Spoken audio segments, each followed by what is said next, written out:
आता पाहूया मुंबई आणि पुण्यातल्या टॉप 9 बातम्या। दादरच्या छत्रपती शिवाजी महाराज पार्कच्या विरुद्ध बाजूच्या रस्त्यावर पहाटे 5:30 ते रात्री 11:30 या वेळेत नो पार्किंग। वाहतूक कोंडी रोखण्यासाठी पार्किंगवर आता नवी नियमावली। मुंबईत नव्या रेल्वे मार्गाच्या कामाला मिळणार गती। 29.32 हेक्टरवरची झाडं तोडण्यास केंद्रासह राज्याच्या पर्यावरण विभागाची परवानगी। बोरिवली पट्ट्यातील कांदळवनं, कल्याण परिसरातील संरक्षित वनं, खासगी वनजमिनींवरील झाडं तोडल्यानंतर नव्या रेल्वे मार्गिका उभारणीला वेग येणार। बनावट नकाशाच्या आधारे बांधलेली आणखी 14 बांधकामं मुंबई महानगरपालिकेकडून निष्कासित। मागील 2 आठवड्यात एकूण 24 बांधकामांवर कारवाई। पुण्यात देयकं मिळण्यापूर्वीच मिळकत कर भरणा। समाविष्ट गावातील नागरिकांकडून 30 कोटी महापालिकेच्या तिजोरीत जमा। गावातील मिळकत कर वसूल करण्यास राज्य सरकारची स्थगिती।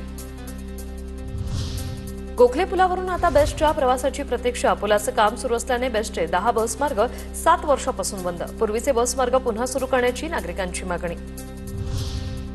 हवामान बदलामुळे मुलांमध्ये विषाणू संसर्ग। लहान मुलांना ताप, उलट्या, जुलाबाचा त्रास। काळजी घेण्याचा आरोग्य तज्ज्ञांचा इशारा। तर कडाक्याच्या उकाड्यानंतर अचानक आलेल्या अवकाळी पावसाचा फटका। शासकीय कार्यालयांमध्ये स्मार्ट मीटर बसवा। केंद्रीय ऊर्जा मंत्र्यांचे आदेश। पश्चिम क्षेत्र प्रादेशिक ऊर्जा मंत्री परिषदेच्या बैठकीनंतर हे आदेश।